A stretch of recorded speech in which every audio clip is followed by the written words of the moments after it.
All right. Welcome, everybody, to Speaking of Zane, December the 5th, 2021. First Speaking of Zane in December of this year. We are on our 172nd week. My head of the week is kind of crooked. Maybe it's my head that's crooked.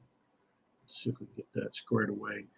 All right. Well, let's see who we got. Lori's in here. Toby's in here. Matt's in here. Daryl, Katie, Aunt Paula. Hello, everybody, and welcome. Good to have everybody in here tonight for Speaking of Zane. Looking forward to a good Speaking of Zane tonight. We have a lot of information to share. There's Jim Miller. Good to have you in there, Jim. All right, let's see here. What do we got? Okay, well, see what's going on around this house. Well, Lori's broken arm, of course. There's my friend Dan DeVlieger. Hey, Dan, out in Arizona. There's Lori and Dougal and Everett. Dougal, here's the bad news about Lori's dog, Dougal. Here's a couple things. He's the reason she broke her arm, first of all. And now the little fella loves me. And I don't know how we're going to shift his allegiance from his primary caretaker over to Lori, but we will see how it works. But evidently he's downstairs with her right now. We'll see how things go. But the little rascal has taken a little bit of a liking to me, and I'm not a pet person. Lori will tell you I have never been a pet person. I don't have the patience. But this little guy is something different about him. But who else do we have in there? Brenda Lusk. Hey, Brenda. Terry Bass is in there. Got a good crowd tonight for Speaking of Zane. Appreciate you guys jumping in here and spending time with us, talking about Zane, talking about service members and veterans and all kind of good stuff. And you just hope that our activities as a group and independently have an impact on people. And that's my hope anyway. What else we got going on? Let's see. Birthday. We have another birthday. So Lori and I have 10 grandkids. So a lot of birthdays to keep track of. And our little granddaughter, Zane, who is our son Tyler's daughter. She has her 5th birthday. Lori put in the chat exactly what the date is. She's 2 weeks after Everett. But just an adorable little girl. She's 5. Lives down in Savannah with her brother Colby. They are both named after their uncle Zane. Colby, of course, Zane Colby McDonald. So Colby Thomas is named after his uncle Zane and his dad, middle name Thomas. And then Zaylee is an adaptation of Zane.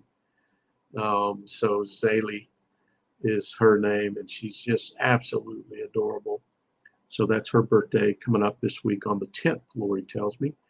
Lori knows all these things. Grandmothers, I guess, know all these things. Anniversaries, birthdays, everything. And I have to look to her to make sure I get these things right.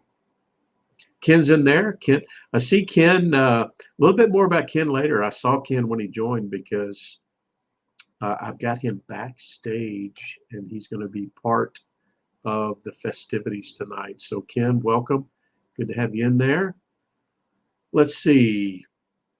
Yeah, my buddy Dan in there. He's also an amateur radio operator, so he's been involved a bit lately with some commemoration of the USS Arizona in Pearl Harbor. Of course, he's from Arizona, and they always do some special activities there in Arizona. And Dan was a part of that this weekend. And so Dan and I met each other. Gosh, Dan, it's been 7, 8, 9, 10 years almost, I guess. But of course, I'm always in kind of seeking out people that are either veterans, have a military background, or maybe they're interested in similar hobbies like amateur radio. And Dan found out early. Dan was a customer of mine. Dan worked at a company where they purchased products and services from our company. And anyway, so I would go out to Arizona periodically, and I got a chance to meet Dan, and quickly found out that he was an amateur radio operator. But at the time, Dan, correct me if I get this wrong, but you were somewhat inactive, had not been active in some time. And I like to think maybe that I spurred a little bit of interest there. And then Dan and I would always talk about amateur radio every time I went out there, and have become good friends. And so good to have you in there tonight, Dan. All right, let's see what else is going on this week. I had another opportunity this week, and I feel so blessed to be asked to do these things. But I was asked to be a panelist again with some of my colleagues uh, with our partnership with the USO. And most of you that have served, you know the USO, and you've been the beneficiary of some of their hospitality, no doubt, over the years, traveling through airports and whatnot. But the USO, we have this partnership with the USO, and we had another panel session where they have they put together these webinars and seminars and workshops and different stuff for transitioning service members, and to try to get them prepared for making the move from the military to civilian life and into the civilian job sector. And our company has become part of that, and they have this series they call Boots to Suits, and basically giving recently separated or soon to be separated military members, enlisted or officer, the opportunity to hear from and ask questions of people that have already made the transition and are working in the business world today. And that's why they call it Boots to Suits. And we got to spend about an hour and a half with a group of transitioning service members, and tell them about, give them advice and field questions and things like that. I absolutely love that. And I had a great time with that on Friday. And I'm sure we'll do some more of those in the future. And that's all through my work. Speaking of work, I'm actually, can you believe it, after almost 2 years, I'm going to be heading to our corporate headquarters in St. Louis on Friday. And we've got a meeting set, and they've asked me to come Friday. So I'll go out there Friday, and I think we start about noon and run to the end of the day. And I'm going to stay the night, actually. Instead of trying to hurry back, I'm going to stay the night. And I've already made plans to spend the morning with my friend Daryl. And Daryl and I have coordinated to meet for breakfast. We've got a couple of activities there near Jefferson Barracks National Cemetery that we're going to do. There's a couple of museums right there. There's the Missouri Civil War Museum, and there's the Missouri Telephone Museum. And we're going to try to knock out the museums, and of course visit Jefferson Barracks National Cemetery, and visit Daryl's wife Wanda and several others, and then I'll head to the airport and come back home. So I'm really looking forward to that. It'll be the first, well, maybe it's the first work travel trip for me in a while, but I'm looking forward to that. Speaking of work and other activities that are coming up, the Reach Across America activities are heating up. Of course, last week on the 30th was the last date to sponsor wreaths, and now the activities between now and the 18th of December is really just getting the interest and having enough people to place the wreaths. But we're doing a pretty good job at our work. We've got about 20 people that are planning to go to Jefferson Barracks. So Daryl, there'll be some of the folks out there at Jefferson Barracks on the 18th that you met out there last year, about 20. And then we've got a team of about 5 that I know of from work here in Atlanta that will go out with me to Georgia National Cemetery. And speaking of the sponsoring the wreaths, at our work, we managed to sponsor 188 wreaths for Jefferson Barracks. And then listen to this, my coworkers here in Georgia sponsored, my coworkers and the Speaking of Zane group together sponsored 68 wreaths for Georgia National Cemetery. Not too shabby, huh? And then we've also got activities going on at Florida National Cemetery with some of my coworkers. Middle Tennessee State Veteran Cemetery with some of my coworkers. That's in Nashville. And then, of course, Arlington National Cemetery. Some of my coworkers will be going out there on the 18th as well. So a lot of activity coming up on Reach Across America. All right, what else do we got? Well, let's see. We have a new segment starting tonight. I mentioned last week, and I asked you guys, what did you think about potentially having a new segment on Speaking of Zane, where we highlight veterans? When I say highlight veterans, I mean we do a veteran spotlight. We ask veterans to tell us about their service or tell us about a veteran family member of your service. I think this will be fun, honestly. And it gives another avenue for capturing these stories. Think about it. When we're all gone, who's going to continue to tell the stories about these veterans that have served, especially coming up on Pearl Harbor Day, December the 7th, just a couple of days away? Who's going to keep telling those stories if we don't? And I think Speaking of Zane will be another great repository for the stories about veterans. And so we're going to start that here. And we're going to start this week, believe it or not. We're going to start this week. We'll make it a regular part of our Speaking of Zane. And I'm looking to each of you to raise your hand and say, yes, Guy.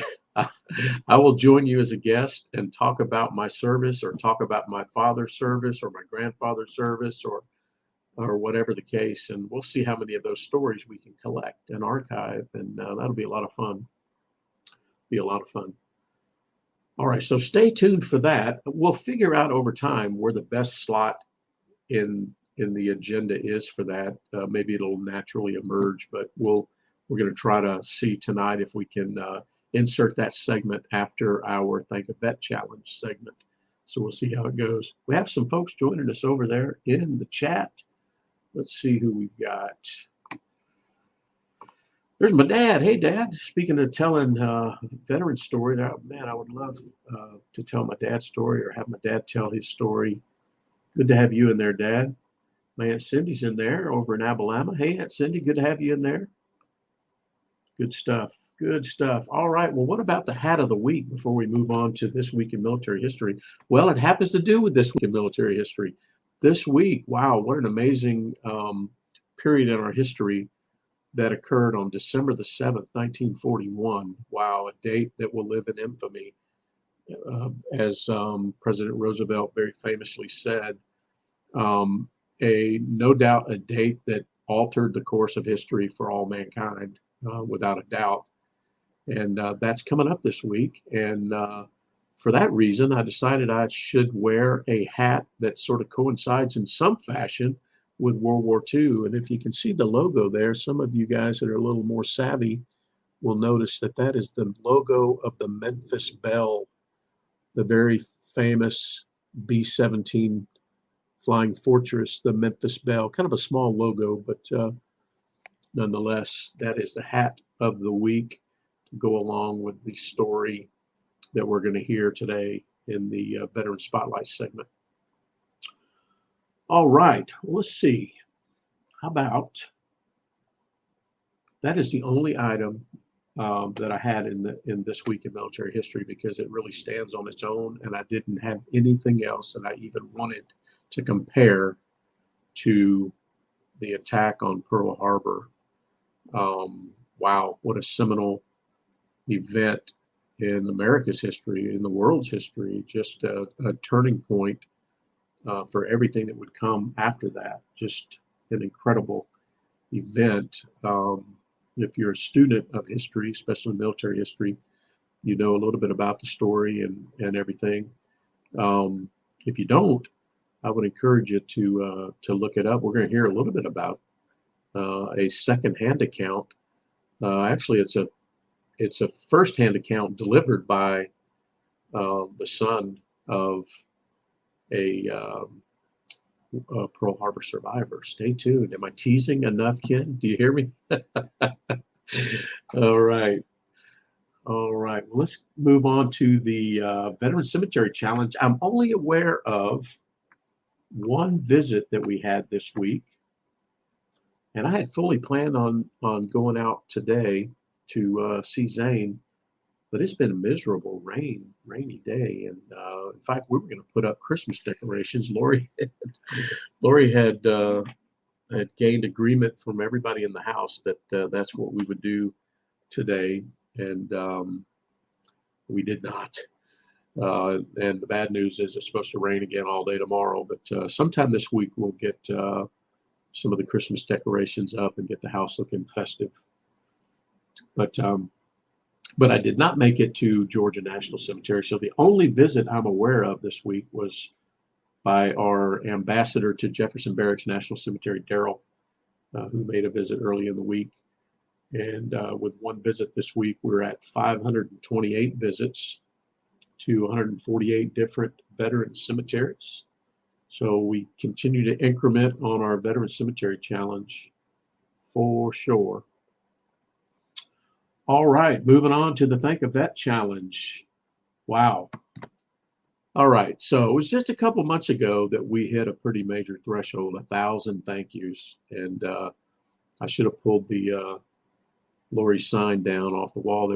Lori made a very nice 1,000 thank you sign for us. And how about that? And then it became pretty apparent that there was no stopping this group from paying their respects to veterans and fellow veterans. And we're going to continue thanking veterans every single day. And as we continue to increase the count beyond 1,000, one member of the Speaking of Zane groups issued a challenge and said, hey, listen, if we get to 1,200 thank yous by the end of the year, I'm going to donate some money to My Warrior's Place. And several others of you have jumped on board and said, I'll do the same, by golly. And so I'm happy to say, as I total up this week's count, we may have just squeaked by. So let me run through these as I know them. Jim thanked a Sarpy County Sheriff's deputy this week. Ken thanked an Air Force vet called Mike, a Navy Vietnam vet, and 2 Army vets. I think I got your count right there, Ken. Daryl had a nice interaction with a fellow Air Force SAC veteran this week that he put into the Speaking of Zane Facebook group. So Daryl got a nice thank you there this week. Katie got big surprise here. Katie thanked a Vietnam vet. That's the only kind of vets I guess there are in Michigan, except for Matt. Everybody else is a Vietnam vet, because Katie sure does come across them. And this guy was a Marine Corps Vietnam vet. So Katie, thanks for letting us know that. Let's see. So Jim, Ken, Daryl, Katie, and then there's Aunt Paula. Aunt Paula, hello, Aunt Paula, I love you. She thanked 4 Pasco County Sheriff deputies, 2 Korean War vets. Okay, Aunt Paula has become the Korean War vet thank you person, just like Katie is the Vietnam vet. So Aunt Paula, 2 Korean War vets, an Air Force vet, another Korean War vet. That's 3 Korean War vets this week. And they're getting along in the tooth. They're not far behind the World War II vets, age-wise. And then Aunt Paula thanked an Air Force vet today as well. So Aunt Paula had 4, 5, 6, 7, 8, 9. I think I got the count right there, Aunt Paula, for the week. So Aunt Paula's alone would have almost put us over the top. But if I total up all of those, we had 16 thank yous this week. We only needed 10 to hit the 1,200 mark. So we finished the week at 1,206 thank yous. How about that? Round of applause, golf clap. Good job, everybody. Good job. So, and well ahead of schedule. So the real, we are really kind of the beneficiaries. I don't know about you, but I get such great joy and pleasure out of thanking these veterans. And but a beneficiary of this little challenge that we've had means that if I total everything up, I think My Warrior's Place will be the beneficiary of another $900. if I total up everybody that said they would match Ken, I think I'm at about $900. So outstanding job, guys. That I'll tell you what. I don't ask people to give money for stuff. I let people just arrive at that conclusion on their own. But I will tell you that any money that goes to My Warriors Place is so well spent. I mean, the work that Kelly and that team has done, touching hundreds and hundreds of lives, is just an amazing thing. Absolutely amazing. So thank you, everybody, for playing along with the Think a Vet Challenge. And I don't see any reason to slow down. You guys are doing a phenomenal job. All right. Before we get to the next segment, let me make sure I look at the chat here and don't forget anything. You guys have a lot of chatter here tonight. That's great. Let's see. There's my aunt. Good God, she's my mother-in-law. There's my mother-in-law, Carol. Hey, Carol. And her husband, Stan. Yeah, so Carol reminds us there, Zane, when Zane was a little guy, pre-kindergarten, he used to travel all across the country with them. They were long-distance, over-the-road truckers.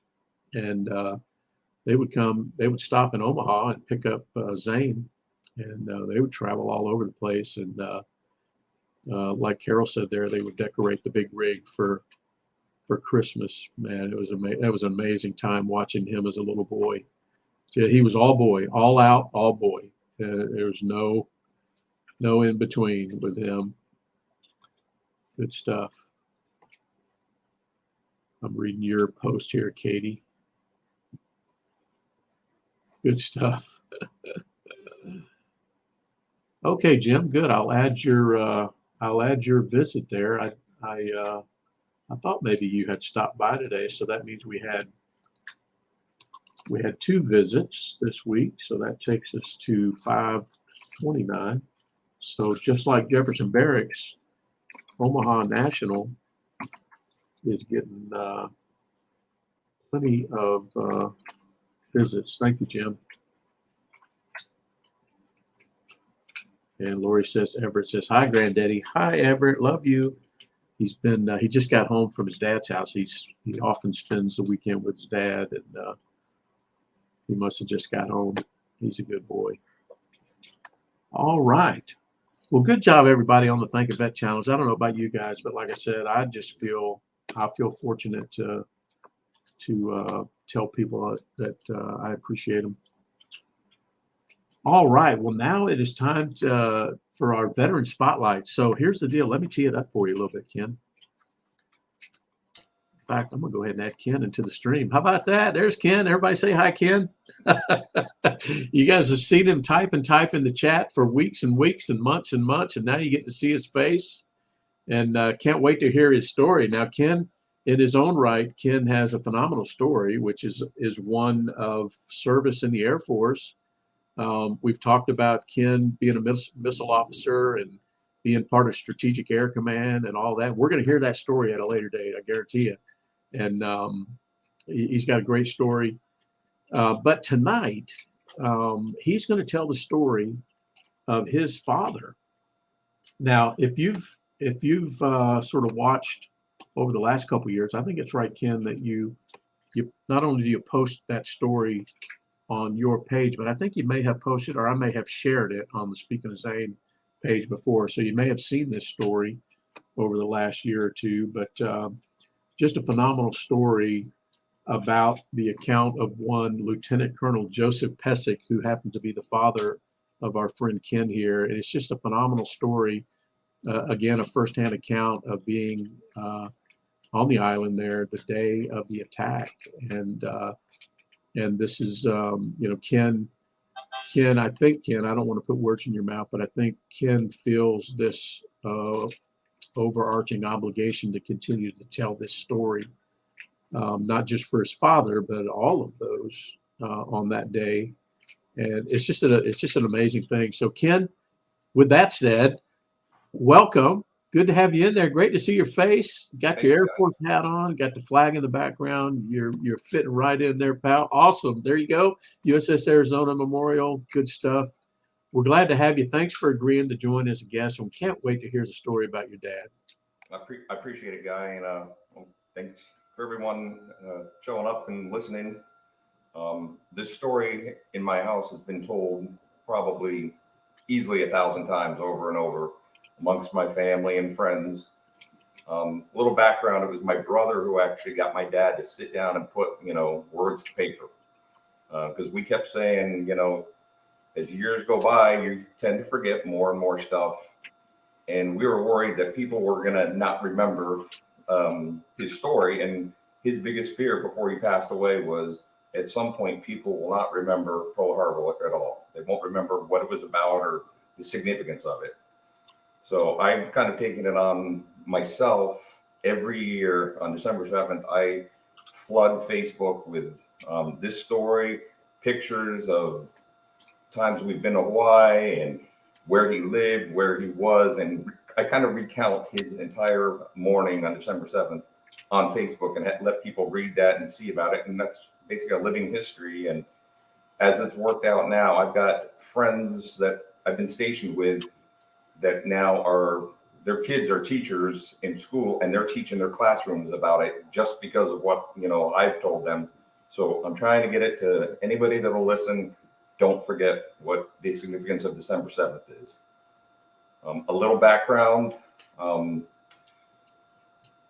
Obviously, on Tuesday, it'll be 80 years since December 7th in 1941. And it doesn't take a whole lot to figure out how the hell would my father have been there and not my grandfather. Well, my father was 49 years old when I was born, and I'm the last of 5 kids. So that's how that happened. I grew up throughout middle and high school with my teacher saying, "Oh, it couldn't have been you. It had to be your grandfather, because of the age difference." Well, no, I was in an extremely big oops, and that's how that happened. But anyway, I'm just going to briefly kind of recount his day. I'm not going to read the story, word for word, because one, I'm going to post it on the Zane website on Tuesday, and plus, I don't want to hijack Guy's stream tonight and be here, taking up all of your time. But at any rate, take yourself to Hawaii in 1941 on December 7th. It was a Sunday morning, and my dad gets up at 6 o'clock in the morning and goes to the NCO club for breakfast. Now, at the time, he was a tech sergeant in the Army Air Corps. He had entered the Army Air Corps in 1936.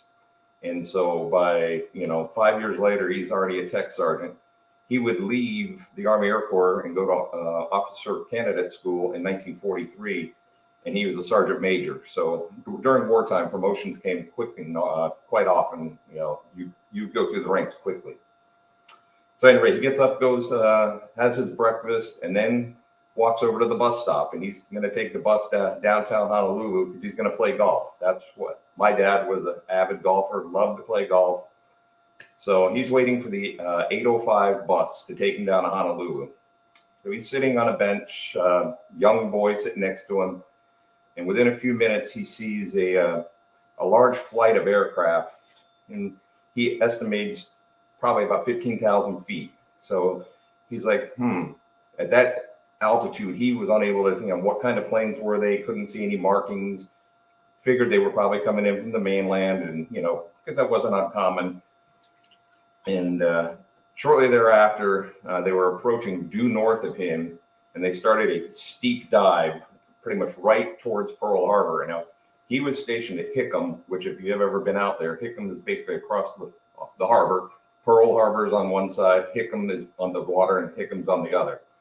So he's watching these planes dive down and start, dropping bombs, and there's explosions. And he's thinking, is this some kind of exercise, which would have been very uncommon on a Sunday to have an exercise, especially a bombing exercise. He said, possibly, but he didn't know really what was going on until the planes started coming out of their dives and coming back up, and you could see the rising sun insignia on the bottom of the planes. And right then and there, he knew, oh, Jesus, we are under attack. So he turned to his right and told the young boy that was there, he goes, go home, get us home as fast as you can and stay there. And so he he decides then, because by now the planes are heading towards the flight line at Hickam. So he runs back to his barracks on Hickam and wakes up his roommate who was, sleeping, and was like, "Hey, what is all this noise about?" And he goes, "We're under attack." And he's like, "Under attack? Who the hell's attacking?" Because they, what do you mean we're under attack? And he's like, "The Japanese are attacking us." And meanwhile, explosions after explosions are going on. And so he took, he threw on some coveralls. He said, military coveralls over his civilian clothes. And then they headed out and were going to head towards the flight line in hopes that maybe they could, do something over there. He wasn't a pilot. He was, basically in the supply business. So, but he figured, we'll go over there and help and do whatever we can do to help out. From where he was on Hickam to get over to the flight line, probably about the equivalent of about 3.5 to 4 football fields. So it was a pretty big jaunt to get over there. And he said he had to hit the ground probably 7 to 8 times because at different times they would be strafing. And so he'd hit the ground and then, it would stop long enough to get up, start running again. And they were going across the parade ground. And there was about 3 or 4 guys trying to set up an old World War II or old World War I water-cooled machine gun. Well, his buddy and him had, he said in his words, had a hitch in the infantry, and so they had an idea how to get that machine gun at least, somewhat operational. And so they got it up and running and operational. And he said, had there not been a lull there, with the bombing, they probably would have stayed there the entire time because they figured, hey, with a machine gun, we can at least try to fight back. But there was a lull, so they said, hey, let's head over to the hangars. Less than 5 minutes later, that machine gun took a direct hit, and all 3 of the folks that were there were killed instantly. And it wasn't until days later that they were finding body parts, and he's like, that should have been me. And this was the first encounter where he should not have survived. They finally did get over to the hangars, and they were handing out ammunition, basically, and rifles. And so he's like, well, hey, we'll get a rifle. We'll try to do something. Let's shoot at the planes that are attacking us, just anything, because they didn't know what else to do. Well, by the time they got to the front of the line, all the ammo was gone and the rifles were gone. So he's like, So they went into the armament room, and they took these 50 caliber ammo tins or whatever, and I guess they were called, and they were taking them outside to get them closer to any planes on the tarmac that were still operational. That took about 10 or 15 minutes or so, and then all the ammo was out of the building or out of the hangar. And then as he said, well, let's try to get back over to the operations group building. Well, as he walked out of the hangar took a direct hit, and he said he felt like he was lifted maybe 6 to 7 feet off the ground, thrown and covered in plaster and all that stuff. And so he was like, here again, I should not have survived. The strafing continued, and so they just started running.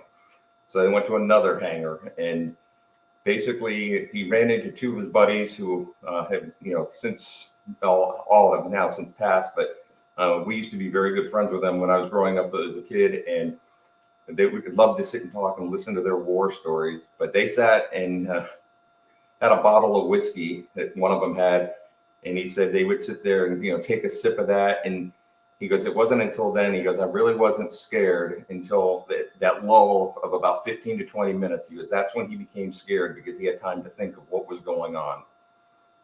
Well, then, of course, the bombing continues, and they were just taking left and right, getting everywhere was, bombs were going off. So he started running, and he ended up running across the runway toward what is now the Honolulu airport. And he got on one of the down by the one side of the runway, there was a ditch or a gully. And so he hid in there, and he said, hey, this is him. And he said, at that point, he goes, I finally thought I had made it. He's like, I'm out of the line of attack.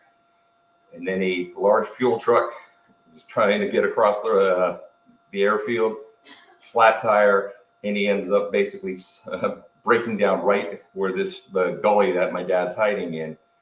And he started thinking, he goes, that is a huge target, and he's afraid if that tanker takes a hit, that, that fuel is going to fill that up and he's going to be done.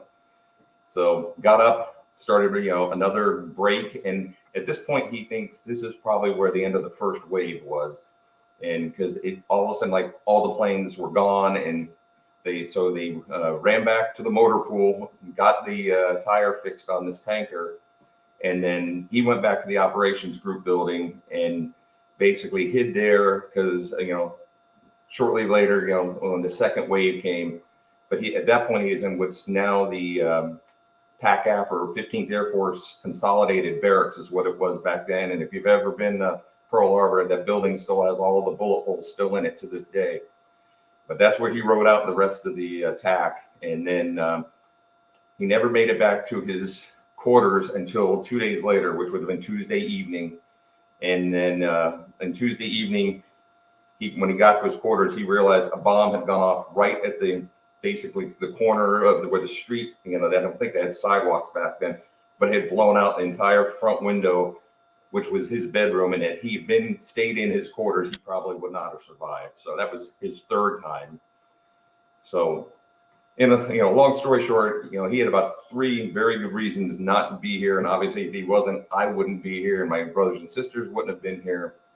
But 20 years ago on this Tuesday for the 60th anniversary, our whole family was able to go out to Pearl and Hickam, and basically on the 7th of December of 2001, went out there for the 60th anniversary ceremonies, and literally got the walking tour from him, starting at where the bus stop was, back to his barracks, back to the parade field where the machine gun had been, to the consolidated barracks.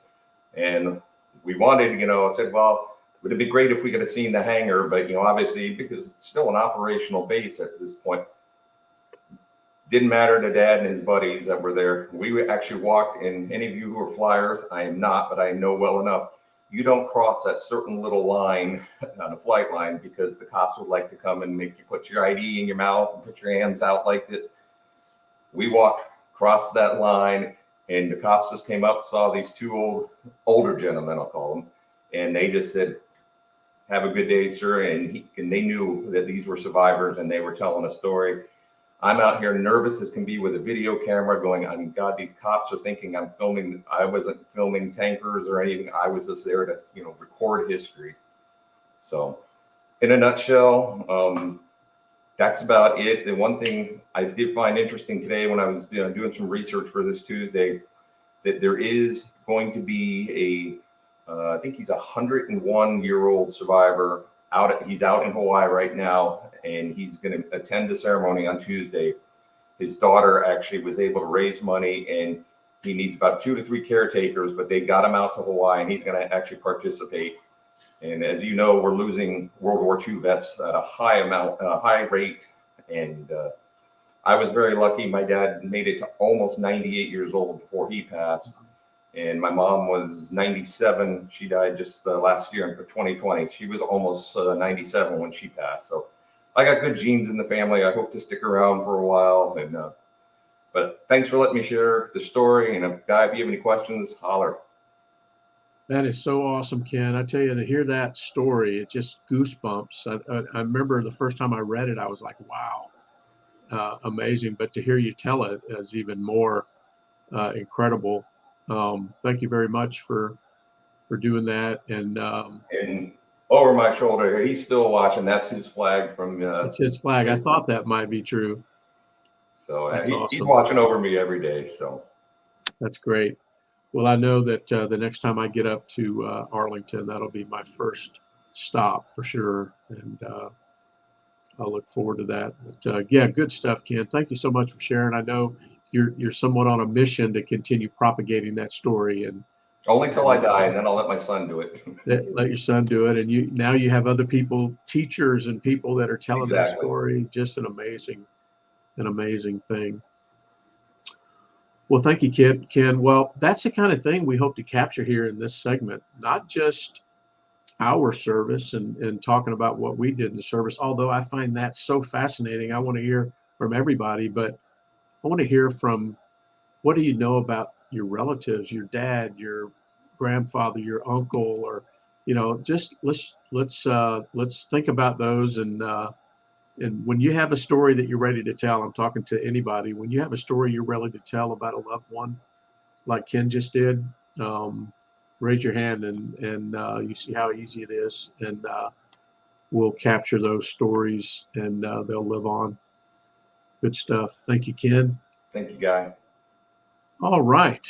Well, let's see. I'll put you back in the guest room there. Boom, there he goes. Oh, modern technology. All right. Well, that was amazing. I don't know about you guys, but just I could listen to stuff like that all day long.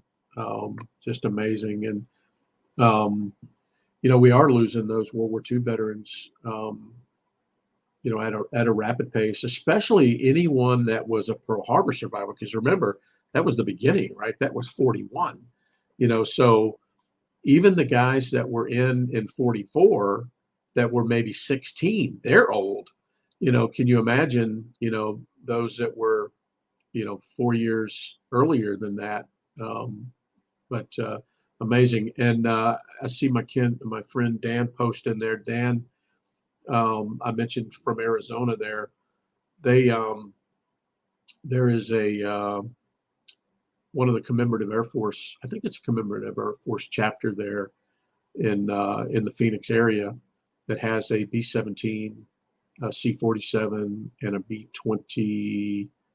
Is it a 25 or a 26, Ken? I can't remember. Anyway, they are operational. They fly.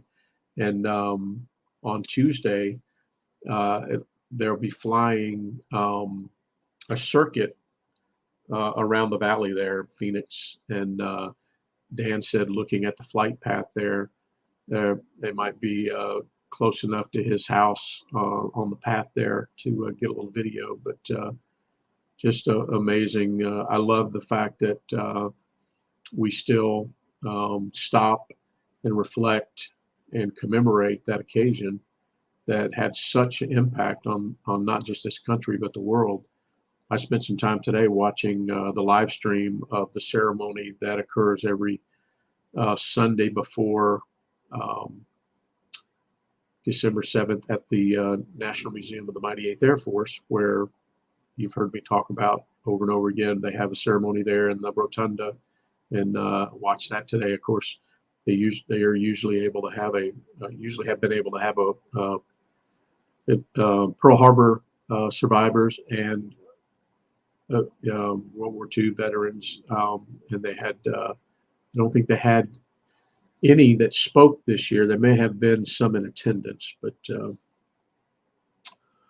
all right. Well, let me look at the chat here and see if I'm missing anything here. Aunt Paula went to a ceremony there in town. Yeah, good reminder there, Dad. That kind of takes us into the next segment there. Heroes lost or wounded this week. We did lose Senator Bob Dole, who was a Army combat veteran, served in the European theater, was wounded pretty severely, I think, in Italy, and from the state of Kansas, and served the country in that capacity as a senator for many, many, many years, and have a book, a biography on him that I've read, and fascinating man that carried himself like most from that generation that we call the greatest generation, and had a severe injury on one of his arms, and always didn't call attention to it, and just an amazing. He was that era like George W. Bush. Was shot down in the Pacific, but didn't make a big deal of it. Yeah, thanks for that reminder, Dad. We lost Bob Dole. I think he was 98. I think I saw 97 or 98. A couple of other losses that we had this week here in the state of Georgia, Clayton County to be particular. We lost a police officer to a domestic incident. He was responding to a domestic, and shots were fired, and he was unfortunately killed. Officer Henry Laxon, Clayton County, Georgia, young fella in his 20s. And then a very interesting set of circumstances. They say they're not connected, but over the Thanksgiving holiday, there were two soldiers, both based up in Alaska, both who were found dead in their vehicles. Unrelated, different locations, different days, but in that weekend. And I haven't looked any further to see if they've got any closer to understanding what happened. If it was just exposure or even worse, I don't know. But the two soldiers were Specialist Isaiah O'Neill and Sergeant Miles Terran. So just feel heartbroken for their families. Can you imagine getting that call? But all right. Well, I saw on the organizations segment, I saw that Gary Sinise continues to do good work. You cannot hardly go by a week without seeing something phenomenal that Gary Sinise and the Gary Sinise Foundation has done. We mentioned him last week for some Thanksgiving stuff he did, but I also saw today that he was, I forget what it was now. I didn't write it down, but anyway, Gary Sinise is an incredible person there and has a heart for that. And I already gave you a really good update on Reach Across America, except I will tell you that every year for Reach Across America, they have a slogan, right? That they, maybe what's the synonym for slogan? I don't know if it's a slogan, but anyway, a saying, a phrase. And this year it's live up to their legacy, live up to their legacy. Think about that. Living up to Ken's father's legacy. I mean, think about that. That kind of puts it in perspective. Live up to Bob Dole's legacy. Live up to, name your veteran who's resting now in a cemetery. Live up to their legacy. It's a tall order. All right. Well, that brings us to the end. Ken, I cannot thank you enough for kicking us off with the inaugural Veterans profile section there, Veteran Spotlight. I guess we'll call it Veteran Spotlight. Phenomenal story, and I know that there are many, many, many more like that out there, and I cannot wait to hear them as we go through the course of time there. But remember, when you're out and about, I don't have to tell you guys, thank a veteran. I don't have to tell Aunt Paula. I have to tell Aunt Paula to slow down. Oh, what a great job you guys are doing, making sure people know that they're appreciated. I tell you what, sometimes can you imagine somebody's at the end of their rope and you pass them in the Kroger and you say, hey, I just want to say thank you. Can you imagine the difference you could make? We may never know the difference that could make, but certainly could make a difference. Check on your buddies. I had my buddy Jerry check on me again this week. He's a regular. He and I have a regular cadence, it seems. But I tell you what, I can't tell you how much it might mean to someone just to get back in touch with them and let them know you're thinking about them, and let them know you care. Some people have lost all hope. Some people feel like there's nowhere to go, no hope, no anything. And, it might just take, somebody stopping and smiling and shaking your hand and saying hello. But I know, I don't know how this has turned out yet, but our friend Aaron up in Michigan reached out to me and said, hey, listen, I got an Army buddy down in the Atlanta area that really needs some help. What do you think? And so I got in touch with somebody that I know that knows somebody and works at the VA and this and that. And hopefully this young man will get the help he needs. But that's the kind of thing. I mean, if we're not helping our fellow veterans, who's gonna, right? All right. Well, don't forget to check on your buddies and say thanks. I tell you that we don't know them all, but we owe them all. And like Ronald Reagan very famously said, during the period of time that Ken and I and Steve and Amy and all were serving under President Reagan, he said, we can't help everyone, but everyone can help someone. Man, I just can't shake that saying. I mean, because sometimes people won't do anything because they don't think it'll make a difference. But Ronald Reagan really wrapped it up nicely when he said, well, you can't help everyone, but everyone can help someone. And if you look at it that way, it really changes the perspective for sure. And be an American worth dying for. I think that was last week's slogan for Reach Across America, if I remember right. Be an American worth dying for, because there are plenty of them that have died for us, no doubt about that. Nothing is lost unless it's forgotten. Nothing is lost unless it's forgotten, and that's sort of at the crux of what we do here on Speaking of Zane. If we continue to speak his name, we continue to speak Zane's name, then he's not lost. They say a person dies twice, once when they take their last breath, and then again when their name's no longer spoken. And I know that with a group like this, that's not going to be the case with a young man called Zane McDonald. And I appreciate you guys for that. All right. Well, thanks, everybody. Thanks, Ken. Thanks, crowd. Really good group tonight. I can't wait. I'll be in touch with somebody here maybe and see who might have a good story for us next week. But if you want to step up and tell your story about yourself and your service or someone else, man, certainly love to get you on the docket here. And if we don't get very many stepping up to the plate early on, maybe I'll kick us off, or Lori or somebody, and we'll see how things go, prime the pump a little bit. But everybody's got a story worth telling, and I can't wait to hear it. All right, everybody, great session today. Thank you, everybody. Have a great week. I can't wait to see my friend Daryl on Saturday in St. Louis, and then we'll tell you all about it next Sunday night for Speaking of Zane. God bless everybody.